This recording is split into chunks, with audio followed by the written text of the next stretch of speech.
Welcome to Mont TV, episode 2 for 2016, and it's the halfway point of the season, round 9. Can you believe it? So let's have a quick look at the ladder and see where we sit after the halfway point.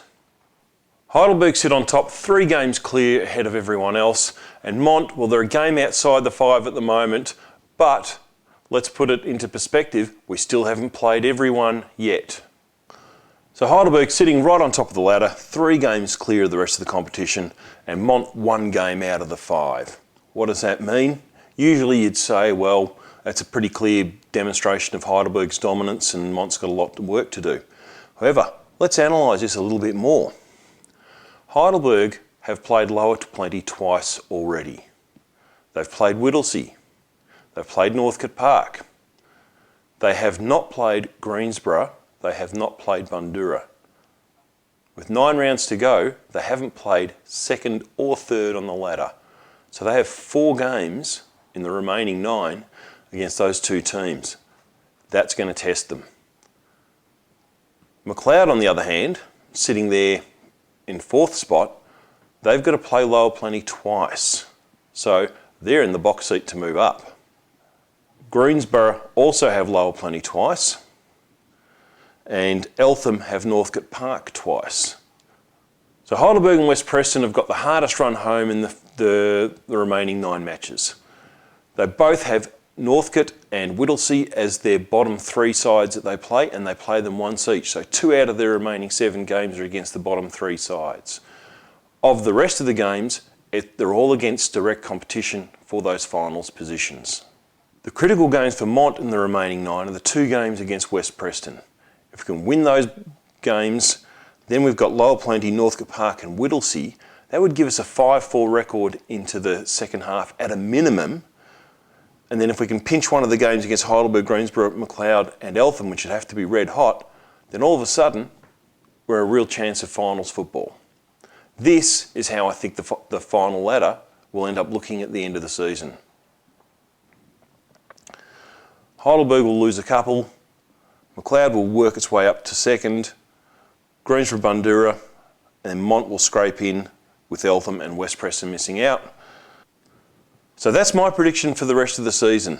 Heidelberg's going to keep steamrolling most sides, Mont's going to end up just making it in, and McLeod's going to climb up to that second spot. Of course, last week we played Bundoora at Geelong Reserve, which is always a dangerous game. Last year we lost there by a point when we probably should have won. Previous years we've had a good record down there. This year, with our current record on paper, you'd say we were no chance down there, especially with Bundoora having Moorcroft on fire. But it was a different story on the day. Whilst at half-time it might not have looked good, after half-time the boys put the foot on the accelerator, and what a game of footy it was for Montmorency. We saw the debutant player in Sam Binion put on the Montmorency Seniors jumper for the first time. He's come up through juniors, he's played TAC, and now with his week off from TAC, he's played for Montmorency, and by crikey, were we happy to have him. And I caught up with him after the game. Right, Sam, debut game for the Montmorency Seniors, mate. How does it feel? Yeah, it's good. Good experience. Wasn't really expecting much coming into it, but yeah, it was good. Good to be a part of a good win. So last week you're playing Knights. Yeah. Now all of a sudden you're in the Montmorency Senior squad. Did you find that different? Yeah, just a bigger bodies, definitely, and yeah, a bit of the pace of the game, a bit quicker, and yeah, it's a bit different. And to be blooded into a senior side against a top 3 side in Bundoora at their home ground, you must have been a bit nervous. Yeah, it was a bit coming into it, but I sort of held the nerves pretty well, actually. Yeah, and obviously your old man, a classy player for Greensborough. Did he have any words of advice for you? Yeah, he's always got a bit of advice for me. Just getting me on track. Yeah. And today, what did the coaches give you as a role? Just down back, just to compete pretty much. Just try to stop my man, and then just when I can go for the ball, just go back myself. And being your first game, where you got the drinks on the head at the end of the game. Yeah. Obviously, you knew the song, which is something which is good because some of the debutants of the last few weeks haven't known the words to the song. But being a Monty boy, is it exciting to play that first game? Yeah, definitely. Sort of look forward to that when you're a junior, and good to play my first against a big club as well. Well, mate, I hope we get to see you at home at Montmorency playing for the senior squad. Well done today. Cheers. So with 9 down and 9 to go, I was always going to catch up with Ben for a review for this episode, but when you've had an emphatic win like that, it's very hard to wipe the smile off his face. Mate, halfway point of the season, mate. You've just come off a great win today. You've got to be happy. Yeah, look, our last 3 weeks have been good. We had a really good competitive effort against Heidelberg.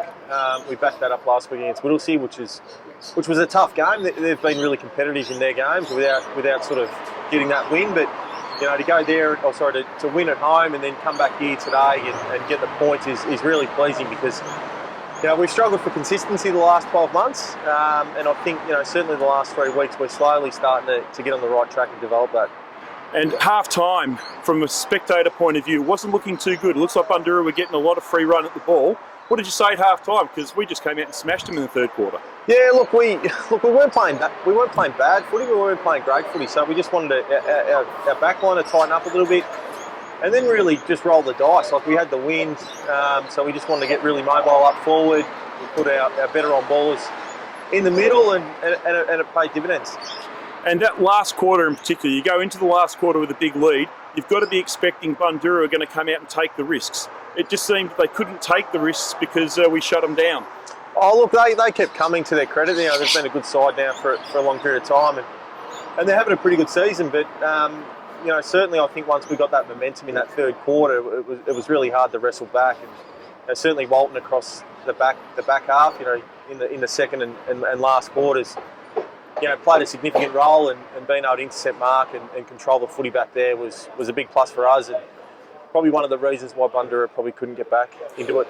I was actually going to mention that the inspired move of having Walton down that back line, a marking forward on a marking forward, it prevented Bundoora from doing their normal lob kick looking for the one-on-one, because Walton obviously out inches Moorcroft by quite a distance. Yeah, look, he's a smart player, Benny. And his impact down back was significant today. He took, mark after mark, and it's a really good weapon to have. To be able to throw him forward and back at any time, and know that he's going to have an influence on the game. And today we had the debutant Sam Binion. Coming in against a top 3 team, you must have been a bit worried. Oh, look, not really. Haven't had a lot to deal with Sam, but certainly the feedback we've had through his coaches and his form at TAC Cup level has been really positive. And he was a cool head. He was really composed. He won his fair share of the footy, and he slotted in really well. So really happy with the debut. And look, certainly I'm tipping he's going to be playing some more TAC Cup footy along the journey, this year. But look, when they don't want him, we'll certainly open the doors and welcome him with open arms. And the only sour note of the day was key injuries to key players. No, we're all good. Everyone's fit and healthy, so all good. Oh, that's good to hear. Right, Benny, well done on the halfway point of the season, and let's keep pumping. Thanks, Ed. So that's the episode for this week.